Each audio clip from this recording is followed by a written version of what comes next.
Hi friends, south Korea అనేది చాలా చిన్న దేశము. ఈ దేశ జనాభా అప్రాక్సిమేట్గా ఒక 5 కోట్లు ఉంటుంది అంతే. అంటే మన 2 తెలుగు రాష్ట్రాల కంటే కూడా తక్కువే అనమాట. కొరియాలో నేనుండే ఏరియా వచ్చేసి గెంగ్సాన్ అనే ఒక విలేజ్ లాంటిదండి. సో ఇది అంటే ఇక్కడ విలేజ్ లాంటిది. సో మన దగ్గర అయితే ఒక సిటీలో డెవలప్మెంట్ ఎలా ఉంటుందో అలా ఉంటుంది అనమాట.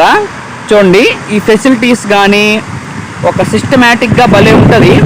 ఈవెన్ రోడ్స్ కానీ అన్నీ కూడా చాలా బాగుంటాయి అన్నమాట. ఇది వచ్చేసి మా ఏరియాలో ఉండే ఒక చిన్న రివర్ లాంటిదండి. ఈ రివర్ పైన బ్రిడ్జ్ అయితే చాలా బాగుంటుంది. ఇంకా ఈవినింగ్ అయితే ఇక్కడ చాలా బాగుంటుంది అన్నమాట.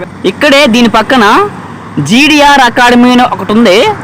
ఇదేదో మా గూడూరు అకాడమీలా ఉంది అనుకున్నాను నేను. ఇంకా కొరియాలో గూడూరు అకాడమీ చూసుకోండి.